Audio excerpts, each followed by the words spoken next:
And hello again, YouTube. We are back with another session 0. This one for a named character this time. Them, who you will remember as Iron from last time. Yeah, if you could just start us off by introducing your character, just not so much backstory stuff, more like the physical description and mechanical stuff. Yeah, for sure. So this character is in fact a Warforged. Um, he is 6'10", 320 pounds. So he is a beefy boy. A very beefy boy. Um, yeah, he currently has no real possessions to speak of, Mm-hmm. and y'all find out why here in a few minutes. Yeah. But yeah, pretty beefy boy. Looks just like muscle made straight out of metal. Glowing blue eyes, and just seems to be like a divot on the top of the head, as if, I don't know, something might be missing there. Gee, I wonder what that's That's great. for. Uh, so yes, and we will start. I genuinely think where several people would have least expected us to start. We are going to start in the city itself. Um, Feel free to interrupt me at any point in time. I'm going to be yapping for a few minutes. Um, we open Yeah, in this. YouTube, interrupt him at any time. Ah, yes. The audience later. Feel free to interrupt me. Pause and yell at your screen. Okay, now that you're done doing that, um, interactive media, everybody. We open in the city of Daedalus itself. It has just begun what none of the people standing in the town square know to be its final ascent. An ascent that will only reach its peak for a few moments before coming down as the Council of the Fifth Gate stands around their creation, shaking hands and waving to a adoring crowd of people finally able to taste divinity. And you stand there, off to the side, a member of the magistrate's personal armory, standing at the edge of this town square, looking about as you see the clouds themselves part and two gods come down, the god of time and the god of knowledge, Kalthos. They seem to be surveying the situation as the council seems a little miffed that somebody has had the gall to steal their thunder. Um, is there anything that you are watching for specifically in this moment? You are here as a bodyguard to a bodyguard. Is there anything you are looking out for specifically? I'd say I'm just in general like on sentry mode. I'm scanning the crowds, scanning the surrounding areas, looking for anybody who's trying to start like a ruckus or anything that's trying to come at us from outside. Yeah, you've been warned. There are a lot of fate wraiths here. You can see that they've been like put in little like tarps and like this will sound like a weird pull, but if you've ever been to an outdoor convention and seen a smoking section, it kind of looks like that. Just like a single small corded off section as they begin delivering a speech. The head of the Council of the Fifth Gate, Cathander, the Builder himself, stands up.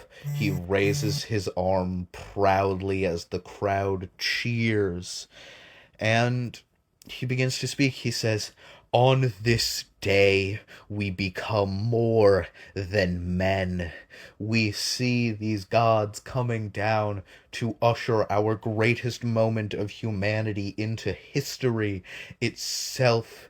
And I raise you this as I bring forth a working of your magic, not our paltry human discoveries, but a true creation of divinity. I bring through divine magic a god of human nature itself, and we will all bask in its light and taste of its knowledge and enjoy truly of power that we have only thought and dreamed possible for eons and centuries, for generations of Daedalus. I raise you, Mother Goddess, my creation, and see, let us stay here and see whose god is better." And the crowd erupts in hubristic cheering, a near disgusting display of ego and apathy as your eyes drift over to the other members. The magistrate of Daedalus herself, standing proud behind her companions, behind her friends.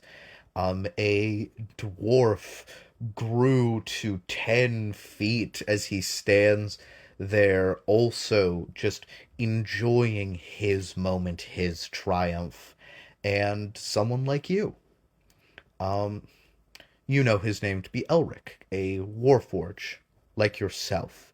It is nice to see someone up there as the city continues raising and raising. You notice the gods begin teleporting people away. And then you notice more of them. You notice the god of new magic, the magic you use, the god of old magic, the magic that Cathander is trying to bring through. You notice the god of joy, of love, of everything, just one after the other. They don't seem to part the clouds and descend as Kalthos did, but simply arrive and take people away as the crowd becomes hushed, and as the gate turns on, it turns black. You know something has gone very wrong almost immediately as the clouds part and the sky lights with fire. And in that exact moment, you know that something great has died and that you have a god.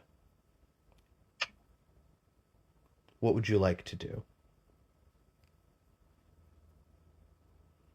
All right, so is there any like panic in the city? Is there any Almost fighting, immediately. any destruction, any? I wouldn't say destruction or fighting, but almost immediately as the sky turns red and then ashen from the brilliant blue that it was in the morning, people begin to panic. They don't know where to run, so they don't move. They turn to the gods, they turn to the council, they turn to the magistrate, they turn to you as the city breaks into pandemonium, and in a maddened, confused state, people just start running. There is nowhere to go. People are running everywhere as you see the council begin to laugh. Something is very, very wrong indeed. Can I go ahead and get a perception check from you? Perception.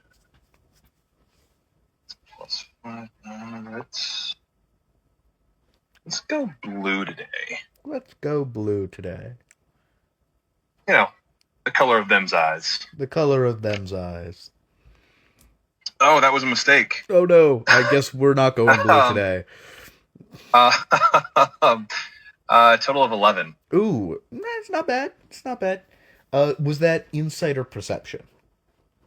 Perception. Awesome.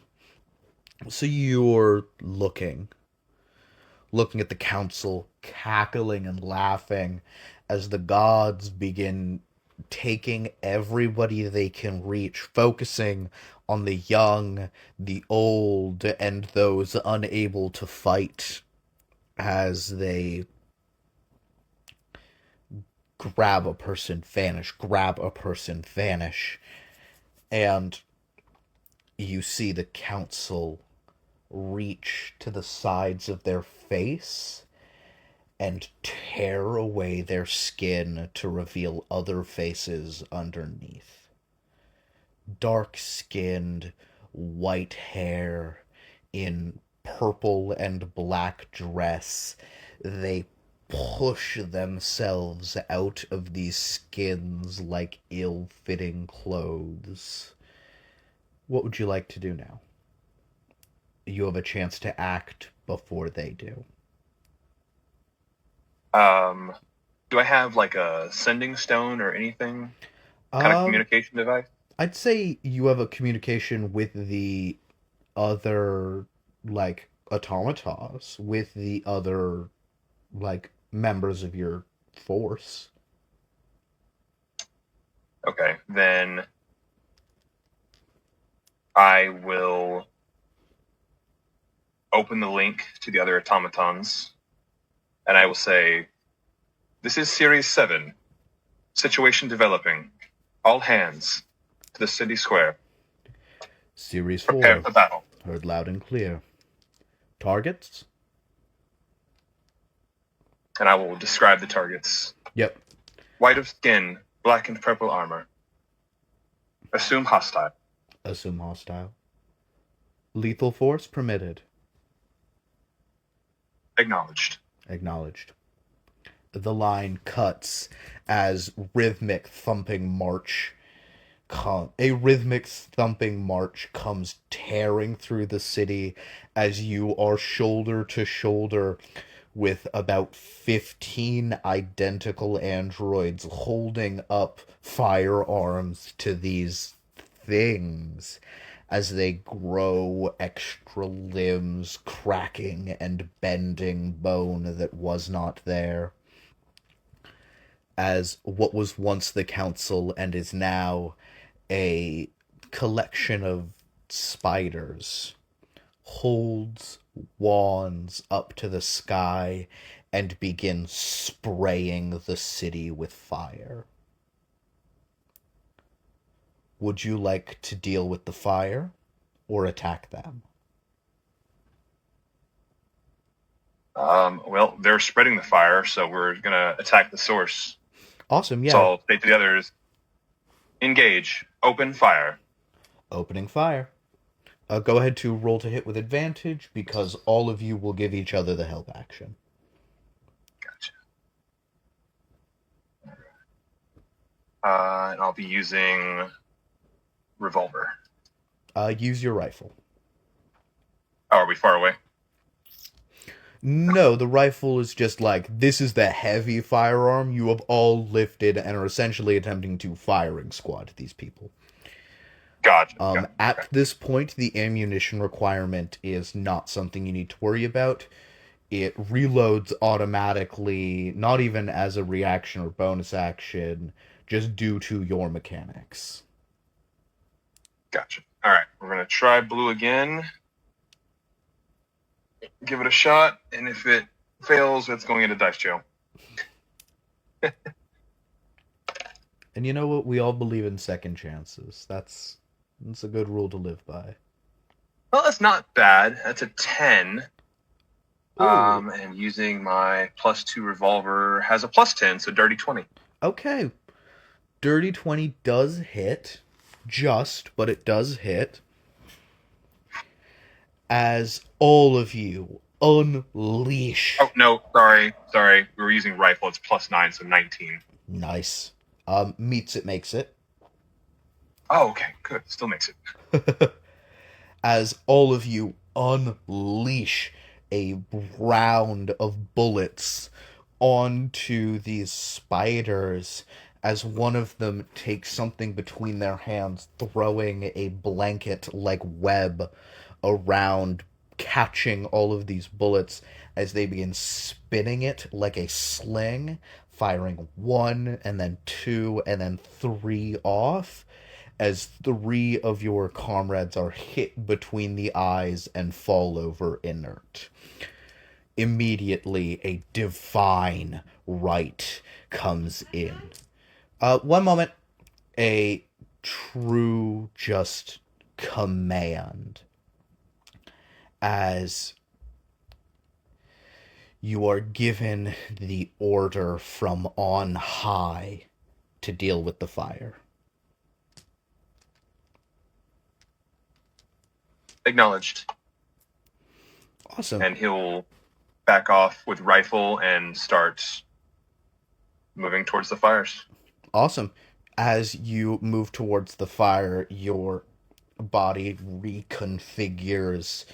A spell scroll just loaded up and ready with create, destroy, water. You have 2, 3, maybe even 5 of them as you launch outwards into the city and go to start dealing with this fire. And I will be back in just a moment. I was called out. Sorry about that. And with that, we will get right back into things. Sorry for the quick pause there, audience. But yes, you have just been sent out to go deal with the fires by a familiar voice, by what sounded like the Magistrate of Daedalus. What do you... Like, you and your unit are out and about spraying the fire. It's not calming down as the hour passes quickly, and then the next, and the next, as some of your unit peels off to go stop more fire from being spread, as it seems like the real council of the Fifth Gate return shortly to assist and to fight, but there's this smoke that begins curling around, and as it curls and pours from the Fifth Gate, which you can hear being rent and broken from even as far away as you are, the city begins to tilt. Can I go ahead and get a dexterity saving throw from you? Dexterity saving throw. Let's see, it's +3. All right. Just straight roll? Yep. All right.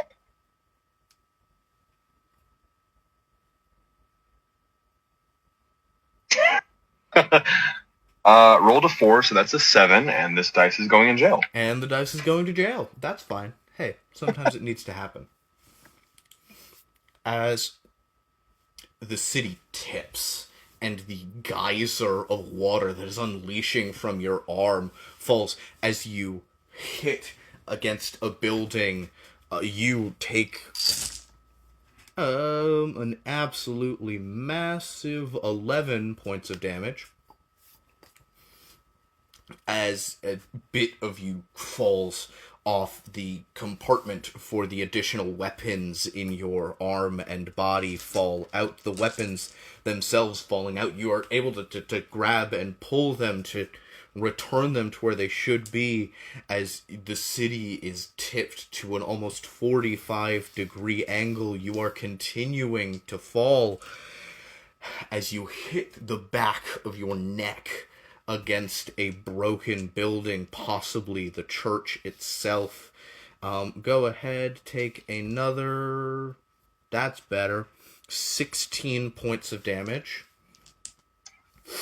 As a piece, a vital instrument from the back of your head a necessary piece of computing, the archive, as it's affectionately called, dislodges and flies somewhere else as the city tips to a 90-degree angle as it begins to plummet, and you are smashed by another building and sent flying, and everything goes black.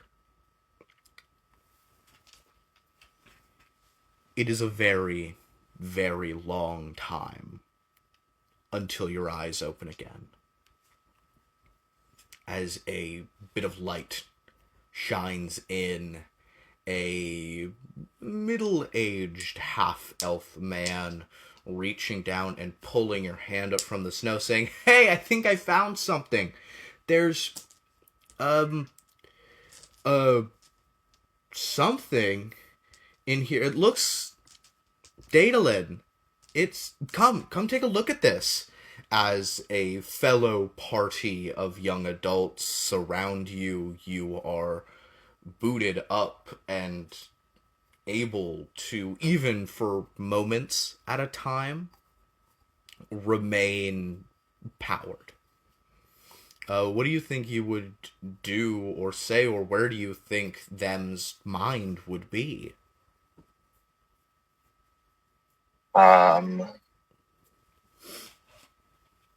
He'd probably he'd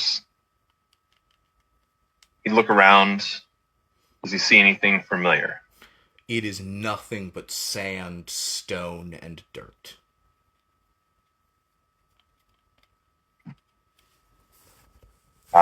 He's going to try to speak, but like when he speaks, it's like kind of like garbled, like, you know, something's like not powered up, or it's like distorted. Like, yeah. Greetings, I am. Oh shit! This thing is broken. We can't. I don't want to. Should we just scrap this? Yeah, I think it would be better. I don't. Oh, it's unfortunate. This is like a little bit of history. Do you want to like keep a finger? Keep a finger? No. We'll just scrap it, get the money, and we'll. Oh, that guy, Toil.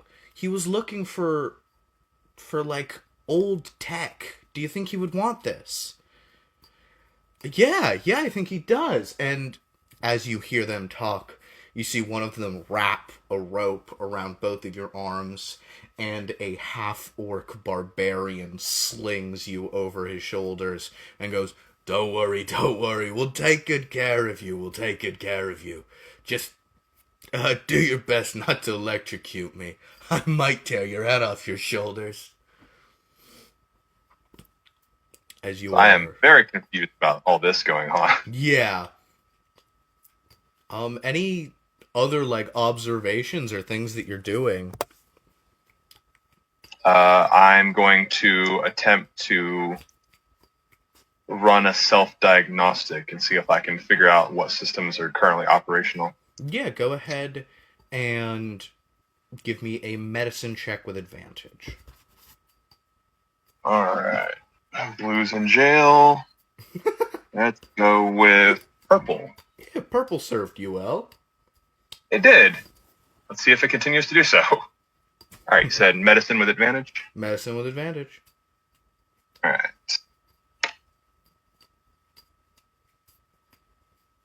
I'm glad advantage, because the first one was an 8. Ooh, what was the second one? Rolled a 19 for a 21. Gorgeous. Self-diagnostic. Optic systems, operational. Linguistic systems, operational. Memory, unoperational. Lower bodily functions, unoperational. Upper bodily functions, minorly dysfunctional.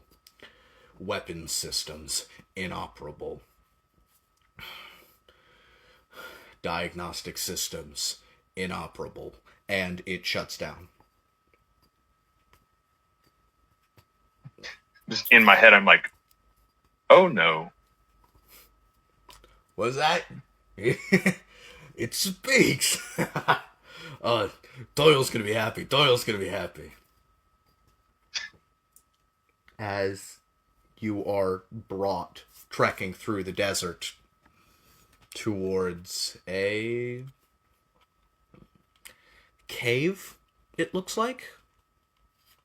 And very quickly, this cave appears to be a mine.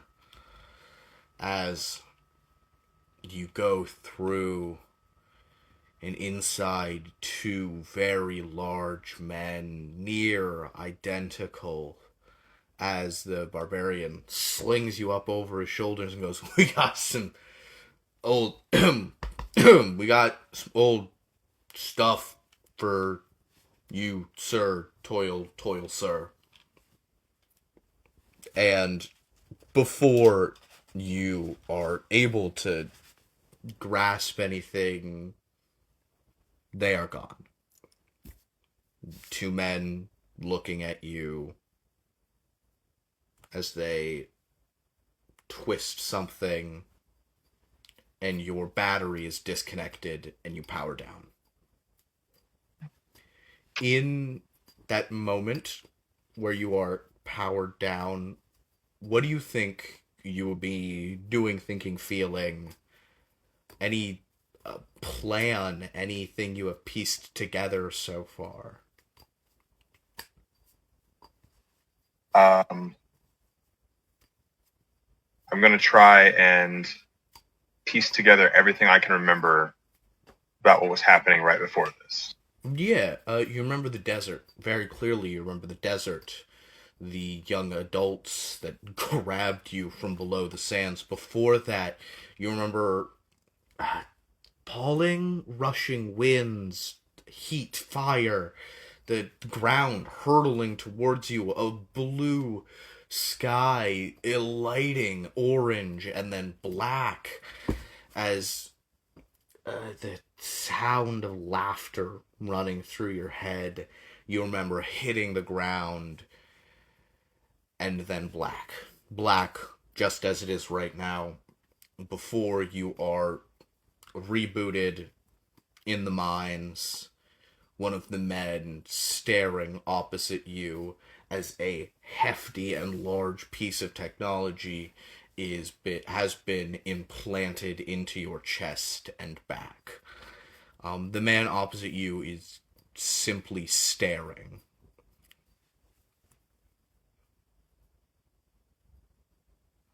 So I'll try to speak again. I imagine it comes out kind of garbled at first, but then gets stronger. It's like, Yeah, almost. Greetings. My designation is... Your designation? Apologies. My archive seems to be damaged. Well, ain't that something? We got a blank slate on our hands, don't we, Toil?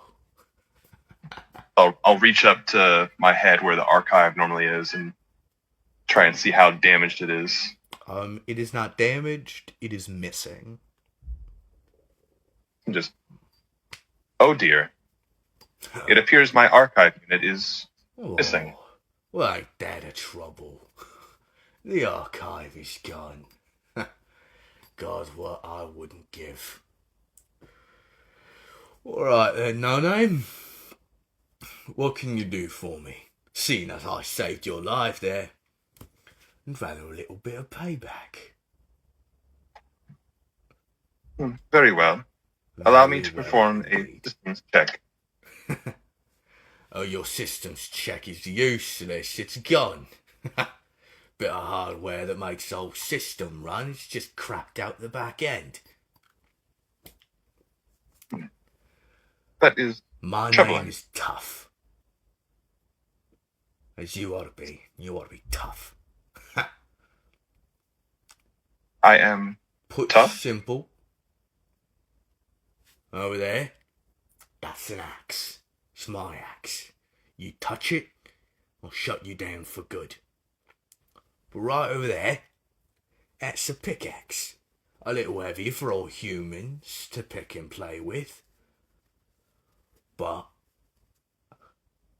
I think someone tough, like me or you could lift that mighty pickaxe right above your head easy, couldn't you? Go ahead then. Give it a whirl. Give it a good God's honest.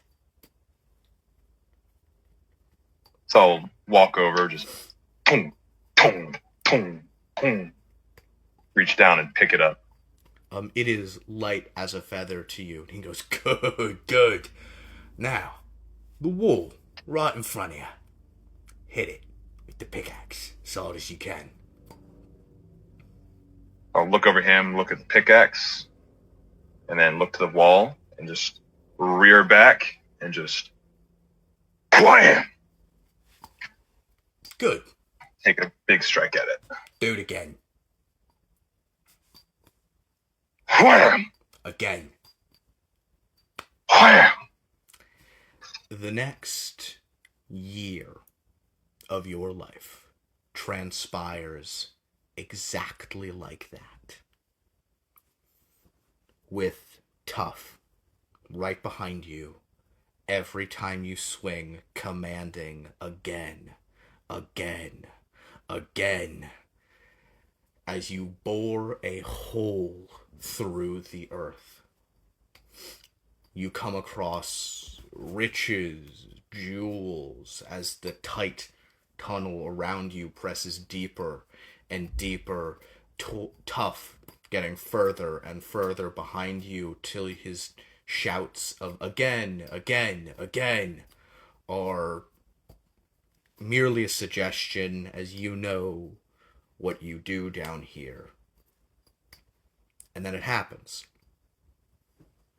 You don't hear again for maybe 50 to 100 swings as you crack into the mountain and something falls away, something glittering, a rusted copper metal in front of you. It looks otherworldly in a way that resonates with what little memory you have. What would you like to do? I would like to bend down and try and pry whatever it is from the wall. Yeah, go ahead and give me a sleight of hand check with disadvantage or a flat strength check. Let's see. If you use a strength check, there is a chance, if you fail horrifically, that the item is damaged.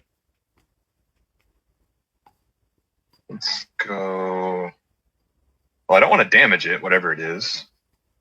Mm-hmm. So I'll use sleight of. Yep. You said with disadvantage? With disadvantage.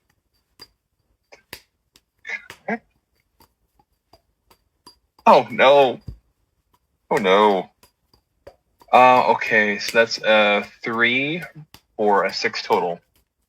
You reach your fingers and try to pry it, trying to move it, and it just doesn't budge. Maybe another try. Maybe if you hit a different part of the wall, maybe if you were to go lighter, as you hear the voice from above just.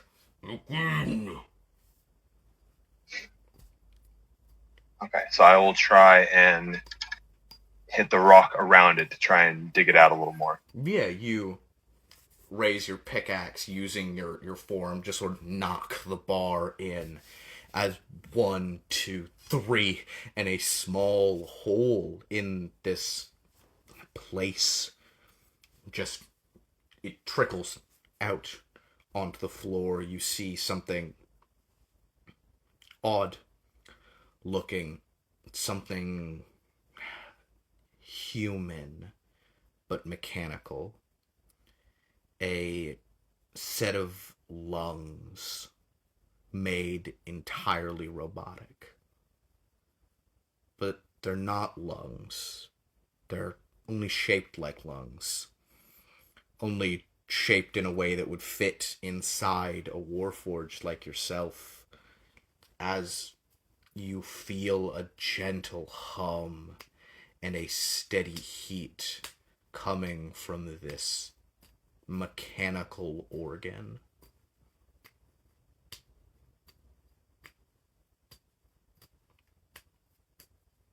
Is it loose on the ground now, or is it still in the wall? It is loose on the ground.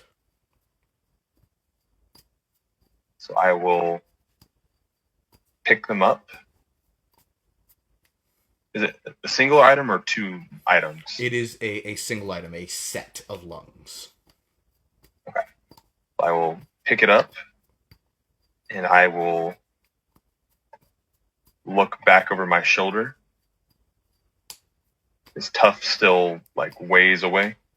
Yeah, he's still at the top of this mine shaft that you have dug.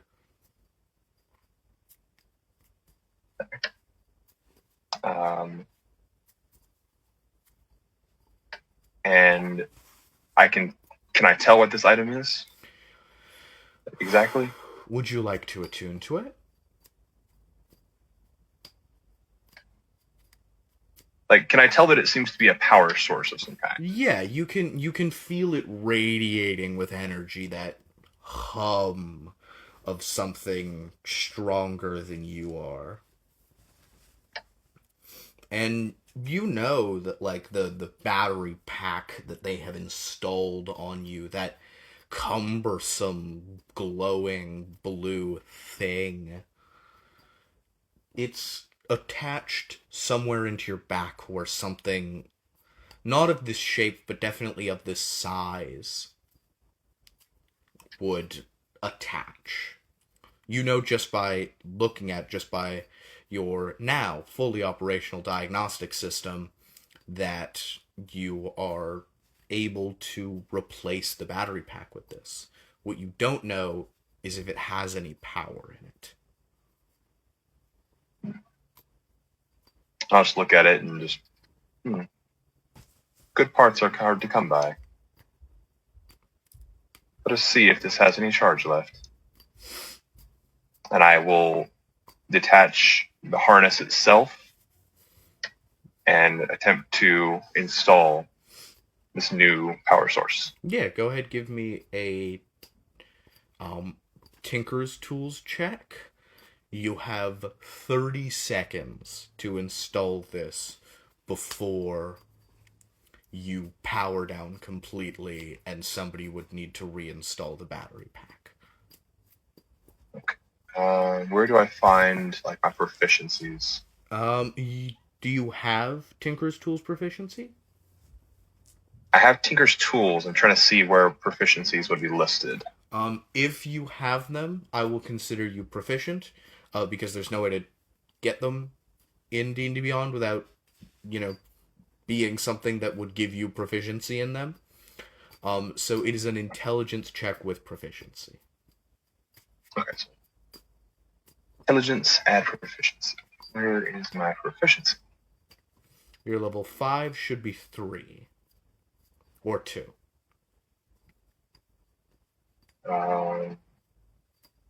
Looks like a 2. Okay. Alright, so roll a d20. That's add intelligence and proficiency? Yes.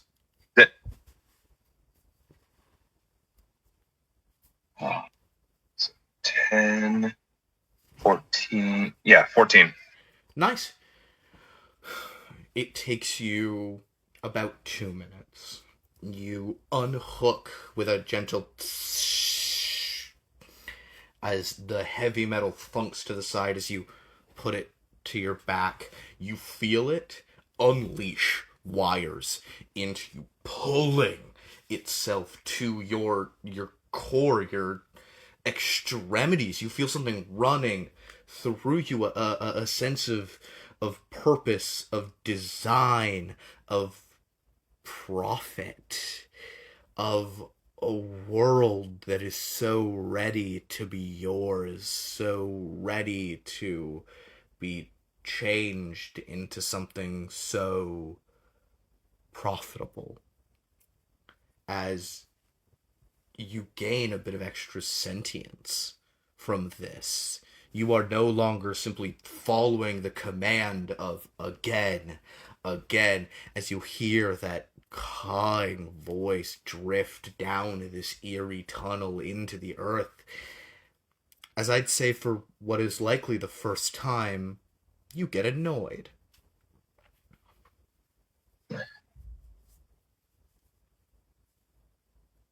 Why must I do this? And I'll look back towards where He's Tough is, right and I'll there, standing dead in front of you and going, "Did I catch you having a fucking thought there? Did I really catch you?" Oh, look at you. Found something in the earth and you think you're hot shit. Go on then. Leave. Try it. See if I can't stop you. You can certainly try. Say the same to you, little thing. And he is going to reach his hand into the wall, his arm sinking into the earth as he grabs a chunk of solid stone, even down here beneath all of this coal, and is going to pop his arm out of the wall and try to hit you across the face with it. I'm gonna go, an 11 probably doesn't hit. No, it does not. It crashes into the other wall just in front of you. Tough stumbling in and going, "That fucking bastard!" You have a moment to act as his arm is stuck in the other side of the wall. Would you like to fight back or run?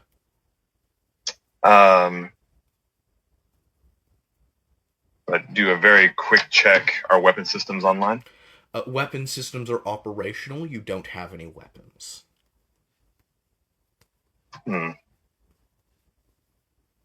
I'll look down at the pickaxe in my hand and I'll just hold on to that. You And can I add will a start- pickaxe to your inventory. Do what? You can add a pickaxe to your inventory, by the way. Oh, you can. Yeah. Outstanding.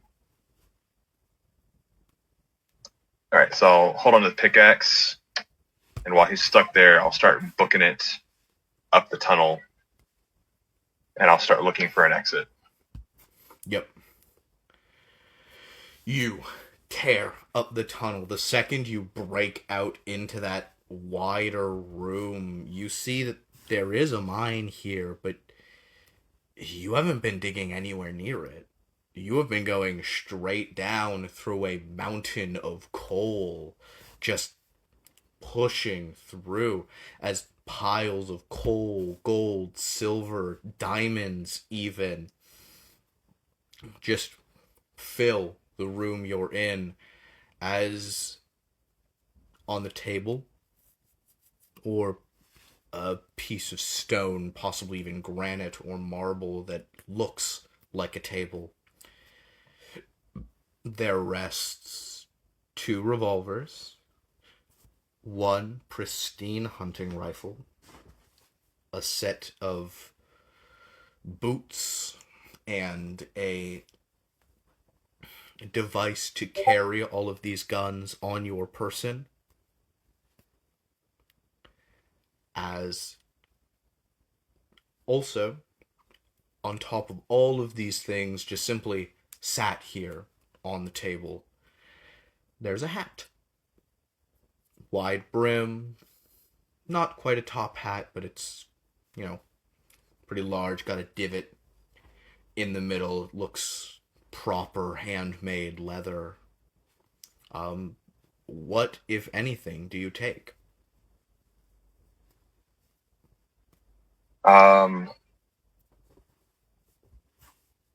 Is there like any clothing as well, or is it just like the hat and the boots? Just the hat and the boots for now. Okay. I will throw the rifle over my back.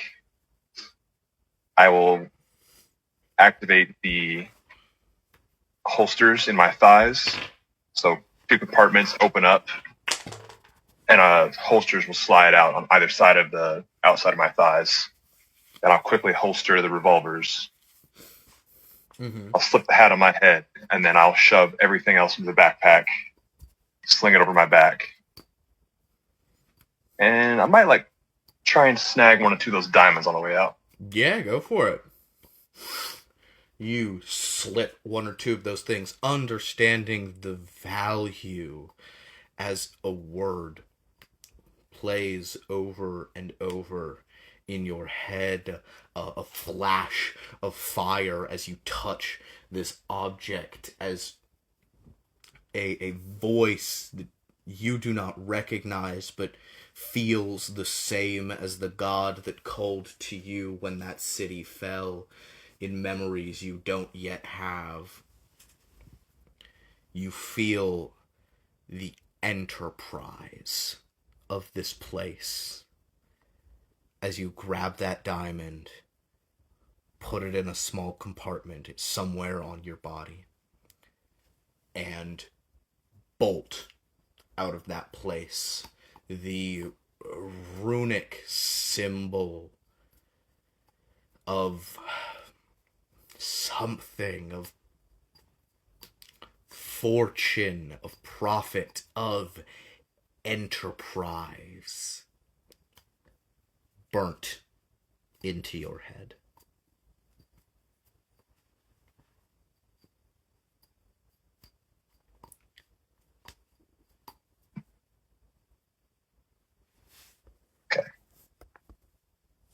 I feel it burn into my head. Not a literal burn, more a a codification? I don't think that's a word. More that it is codified in you. That the spirit of enterprise now resides in you. Okay. So I'll look around and I'll say, this is not where I will spend my days. And I will immediately search for an exit. I've got better things to do than hang out in this mine. Yeah. You see you are deep below the earth, but you can see the beckoning sunshine of a brighter day as, like King Kong, I guess, to use a character, you are simply hurling your body up and up and up through these mine shafts. You see other exits, but none as promising as the one right above you as you burst onto the grass, onto the sands, feeling the sensation, the data of the wind on your face, the sun in your eyes.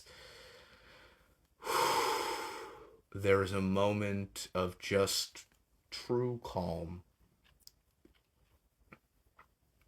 before a gunshot rings out and grazes the side of your shoulder. You take no damage, but if you do not continue moving, you will be found. I'm going to keep going. Awesome. Which direction?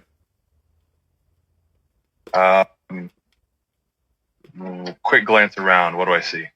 Yeah, to the, north and south, you don't see much of anything, but to the east and west, you each see, respective towns. You see, more off to the east, mountains and fields and forests, but to the west, there is screeching, there is happy yelling of markets and children as you hear a loud whistle, like that of a train. I'm going to start booking it towards where I hear all the people, see if maybe I can lose whoever's pursuing me in the crowds. Yeah. You reach a small Western market. The stalls and sorry, losing my train of thought a little bit.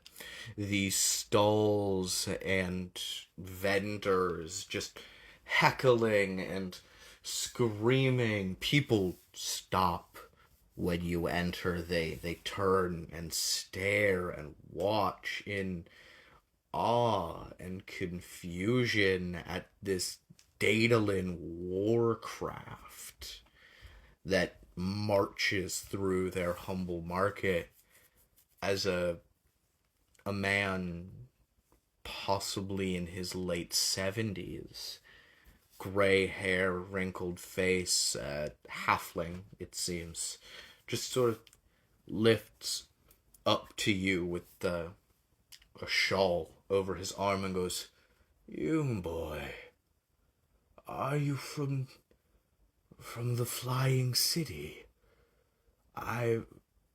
Where do you hail from?" The Flying City. What are you? There is a Flying City. Yes. Oh, poor boy. Your memory is lost from you, isn't it? Yes, my archive unit is missing. Well, I don't know. I don't suppose you have seen it, have you? I haven't come across a Daedalin archive unit in quite some years, and I think I sold it to a man in a bowler hat the last he was here. Please, take this. It is to cover yourself. And he hands you a brown, orange, and yellow shawl, seemingly hand knit or woven. I'll quickly wrap myself in it just to try and disguise myself a little bit if I can. Mm-hmm. Thank you, kind stranger. Of course. I think I saw the man in the hat somewhere off on the other side of this market. He should be available to speak if you are willing. Yes, of course. Thank you. Good luck, Daedalin Craft. It is rare that I see one of your make. I thank you for giving me something to tell my children. And he just sort of nod my thanks, and I'll start heading in the direction he indicated. Yeah. And as I walk, I'll just think to myself, Daedalin, that seems familiar somehow.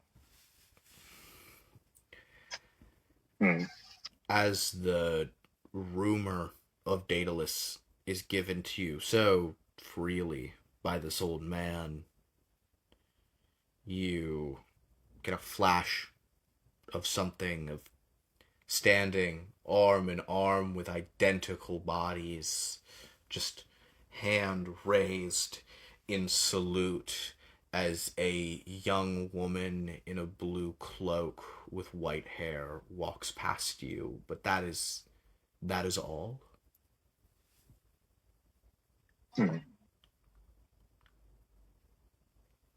My memory is truly fragmented. I must find this man in the bowler hat. Perhaps he can provide me with one. So I will start moving around and looking for this man in a bowler hat that the halfling man described. Yeah, go ahead, give me an investigation check.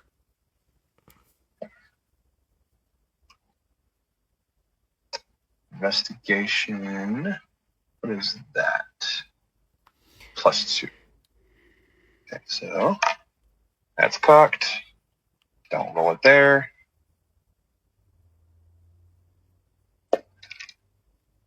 Okay, that's not bad. 17? 17 is pretty good. Yeah. You make your way around. You hear someone shouting, someone calling, "Work, work, there's work to be had and things to be done. Come, join the railroad, join the profit. You will find none alike. You will find nothing so cozy, so friendly, so full of family and new memories to be made. Come find work on the railroad." As the voice continues, beckoning more and more, you look up at him. He is a man in a set of glasses, not with a bowler hat, but with a very similar hat to the one you had grabbed off the table. As you see that man in the bowler hat disappear around a corner, talking to somebody as he brushes back his shoulders and just goes, "Well, that was almost too easy." And he just turns to look at you, his eyes going wide as he smiles like he knows you, and he holds up a set of 2 gold coins with your face on them. With my face? Yes. Interesting. I will make a beeline for this guy. He makes the same beeline towards you.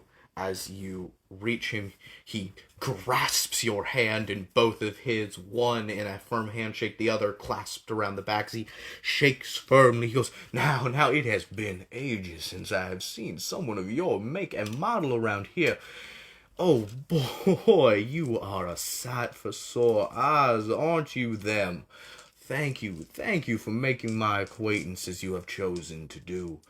I believe we will have a wonderful partnership. I simply ask, do you have what you need? Do you remember that great city? I'm afraid my memory is fragmented. That is no worries there. I am missing my archive. Yes, I have in my possession an archive unit of my own. I could allow you to take of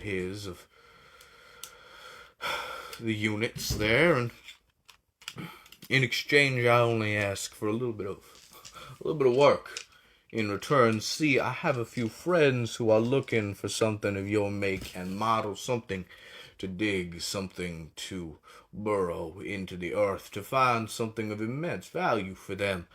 And I wish to deliver, not you specifically, but my archive unit to them.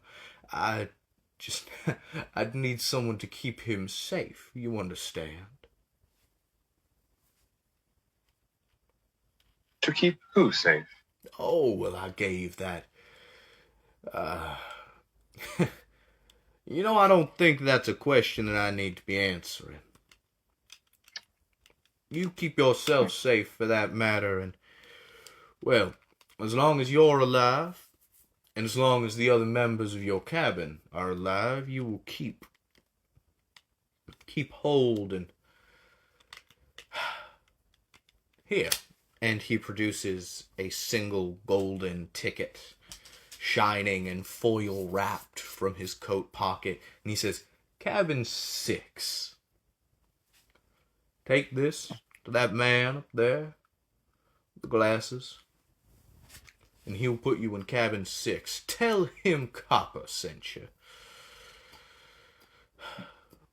Do you understand? You understand what I'm asking of you? To keep those in cabin 6 safe from harm. And if so, you will be handsomely rewarded.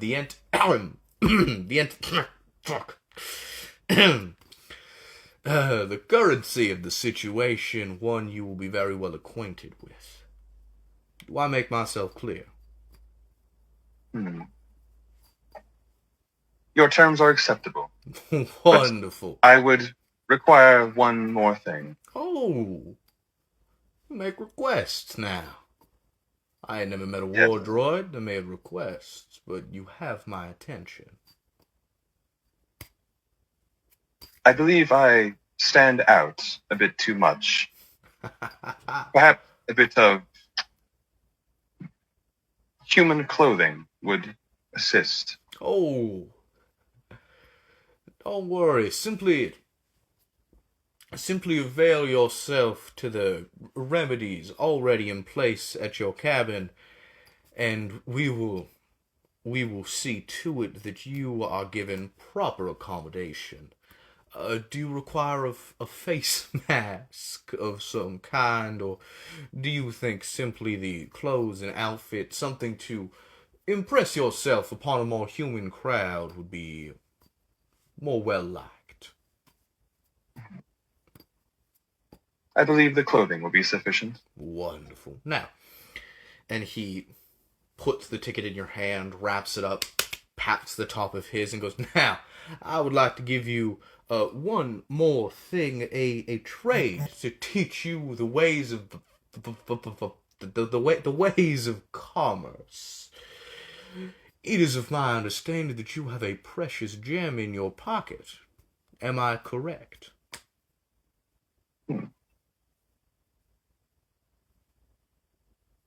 I may. Well played, well played. Now, while on the railroad for Cabin 6, you may find a need to muscle a bit of money from somebody. Somebody who's not quite willing to pay full price for something.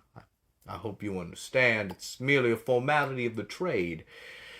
Your implements are required. You wish me to provide security? Yes, security for our assets and for your fellow members in Cabin 6. And, all I ask is, quite simply, if somebody, like I just have, steals one of your gems and jewels from you, he says, holding up the diamond that you took from that room, that, well, you hit them in the teeth as hard as you can. I'll look at him, and then I'll just say, very well, and I will try to hit him in the teeth. Yeah, roll to hit. The armed strike, I don't know if there's a plus anything to that. I think you have got a +3 to that. Let's see. Armed +5. Ooh, it's not a bad hit. All right. Let's see here. Oh, nope, that's a green. I'm not rolling the green. I'm rolling purple. That was almost. All right, let me check one thing really quick before I do that. Of course. Okay, never mind. All right, rolling. Oh, natural 19 for a 24. Gorgeous. You wheel back and thud your fist hard and fast. He does not budge. As like that, your entire body just stopped, and he goes, "Isn't that wonderful?" Now, I'm gonna keep this, but a trade is a fair trade if ever there was one. The commerce of the situation, as you will soon learn, is far more important than the profit or the product. As he takes out a small satchel of coin worth about 1,000 gold pieces and places it gingerly in your hands and says, "Consider that the Cabin 6 communal fund, if you will. 100 of those gold pieces is yours to keep for your efforts, and for your training, but the rest can be shared amongst the crew. So I ask that you go. You return to your men. Step right on that train there. It should be leaving in merely a few moments, and I will see you on the railroad. Very well, Copper. I will see you on the railroad. Very well, Series 7. That you will. And he moves along, just, making his way through the town, buying, selling. You see him buy something from one vendor and then turn around, walk 2 steps, and sell it to the other for far more money than he had even considered buying it for. As there's a smile across his face, he holds a finger to his lips, and you are given free reign once again. All right. Are there any clothing vendors or anything nearby? Yeah, of course there are. All right. I'd like to approach one of them. Look for a coat, like a duster, Yeah. and maybe say maybe some like black pants and Mm-hmm. like some belts and some like Yeah. proper holsters stuff. Nice. Yeah, there were holsters in the mines that you would have been able to grab. Okay, so I have that in my backpack. So I'll attach those, and then I will actually, before I go any further, I'll look through everything I shoved in the bag and see what all I actually have. Yeah, you have 1 diamond, the satchel, with 1,000 gold pieces in it. You have a holster, 2 revolvers, a rifle, a cowboy hat, and a shawl, as well as the boots. I'll go ahead and put everything on, and then I'll go in search of like that coat, like a duster-like coat. Proper duster, some nice, good black pants, a few belts to hold them up. Classic proper cowboy attire, I assume, yes? Yeah. Yeah. As you approach the vendor, and he just goes, yes. Thank you, welcome. Oh, you are a curious friend, aren't you? A very curious friend indeed. What can I do you for? What can I help you with? Yes, I'm searching for clothing. Clothing. Well, pants. you've come to the right place. Pants. I would hope so. Perhaps a long coat, a duster, if you have one. Yes. Oh, I believe I do. Now, this outfit is missing a shirt, so it does not sell as well as it could. I would ask only for 75 gold pieces for this outfit, he says, procuring exactly what you are looking for. As a thing blips, whether it's in the optic systems or that spirit of enterprise that I was talking about, 75 gold seems a bit much for this. The price you gave seems a bit steep. Oh, well, what do you have? I would not want to take too much from a weary adventurer such as yourself. I can go as low as 73. I believe you are trying to, what is the phrase? Cheat me. Sir! I do not take kindly. I do not. Hey, well, there is no need to get hasty. There is no need for any of that. All right. You've caught me. I can't avoid a good markup. We have to make profit some way. There's commerce to be done. There's a world to be. 50 would be. I believe, a fair price. Does that seem like a fair price to you? Seems fairer. The fair, quote unquote, price is not so much a thing as it is just how low they're willing to go and how high you're willing to go. As perhaps 50 is a bit high. Perhaps it is accurate. Perhaps even it might be a bit low out of fear. But it does seem like 50 is a more genuine offer.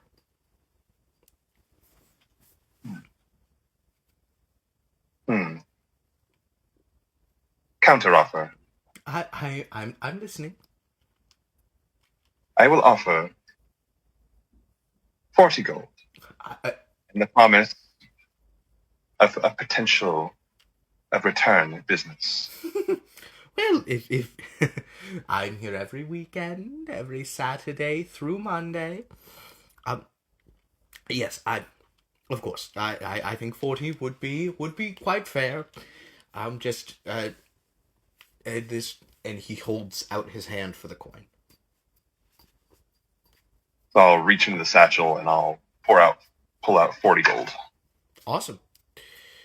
He takes it readily, smiling as he slips it into a bin underneath the stall, as he hands you, coat hanger and all, the outfit.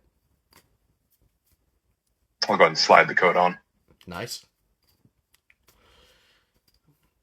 He nods. It looks wonderful. It looks absolutely wonderful on you. Very well, new friend. What do I call you? There's no need for that. No need for that. I fear in merely a few weeks I'll be headed back off home. You can call me Ajax. Ajax. Yes, it's a long family name. My great uncle had it, and my father was a dear friend of his. So, being unused to emotion, he's going to try to smile. Ooh. But it comes off like too wide or too big, almost like a Cheshire grin.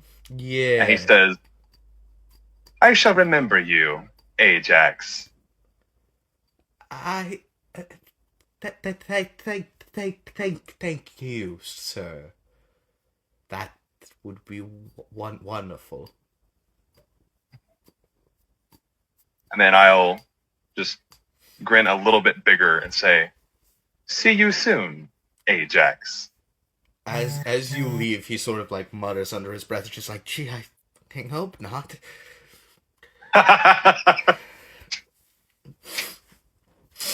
Just tormenting the local sellers. Just tormenting the local sellers. No worries here. Where would you go next? Well, now that I've got my gear, before I head in, I'll try and find a quiet spot. Uh-huh. Maybe I'll just, find an empty area of the square, or maybe I'll find like an alley, just somewhere quiet where I can sit down and do a brief little bit of tinkering. Yeah. So I'll sit down and I'll pull out my tinkerer's tools, and I will attempt to modify my voice box.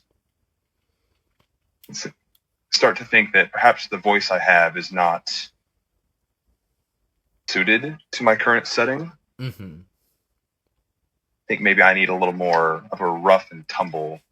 Yeah. Because I get the feeling like I talked him down, but I feel like he may still have overcharged me. Yeah, it might be easier, and you saw the ease at which Copper was able to smooth talk his way into a profit in a matter of seconds, as you open up a small compartment in your throat to start working internally, as a little camera opens up in one of your fingers and you're able to get a better view. Go ahead and give me a Tinker's Tools check with advantage. Remind me again, what do I add for Tinker's Tools? Intelligence plus proficiency. Intelligence plus proficiency. Mhm. I think my proficiency was 2. Intelligence is 2 as well. So add 4 to whatever this. I'm going to go ahead and guide myself this time as well, just for safety. Absolutely. So with advantage? Yep.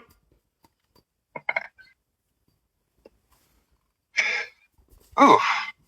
Okay, so 12 and then a D4, I believe. I think guidance is a D4. Yes, it is. D4, okay. So add a D4 to that. So 14 total. 14 total. Good enough. It's not perfect. It's not exact. You try to get Copper's voice exactly, and it's not quite. You're tinkering with values, increasing the bass, increasing the resonance, the treble, and it's not quite exact as you're just fiddling with it, and then your hand slips and your Tinker's Tools fall out, the compartment snapping shut as you hear another whistle of that train. So I'll go ahead and test out the new voice. Yeah? Hello. Well, I think this might be a little bit better than what I had.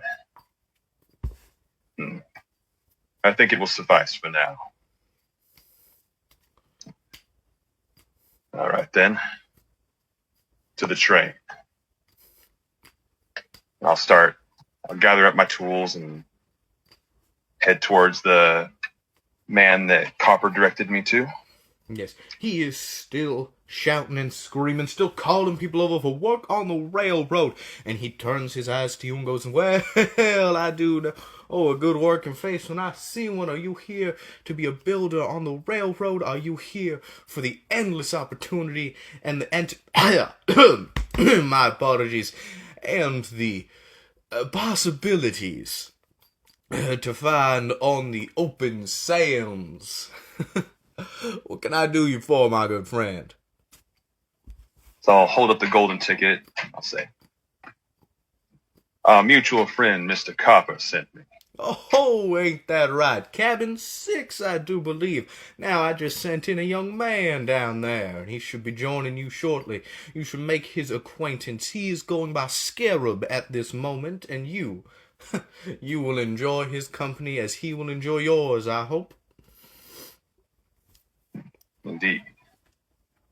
And I'll start walking towards he directs me. As you walk, and as him, I walk, go ahead. Like, perhaps I could also use a new moniker. So I'll think back to the memories I have thus far, which mainly consists of the mines. Yes. I'll think back to the constant noise I heard just the entire time I was down there. Just every time I struck with that pickaxe, just tack, tack, tack. And I'll think to myself, that sounds rather rough and tumble. Perhaps, yes, they can call me Tack. Well, Tack, wonderful name if ever there was one. And he grabs your shoulder hard as you feel the steel of you almost give way to buckle. He says, welcome, friend, to Cabin 6. We will try our best to make sure you survive a little longer. Kind of give him a side eye. Very well. Good to be aboard. Good to have you. And you step onto the ship. You step onto the train, looking left, seeing a young boy in a young man in layered clothing, and somebody else just a bit farther than you can see. And at about that same distance, when you look to your right, there is another person on the other end. All four of you seemingly heading towards the elusive and assumedly quite dangerous Cabin 6. And we will pick up with our crew of Cabin 6 in the first session of Season 2 of Workings of Artifice. Bye, YouTube! Yeah! Bye, YouTube!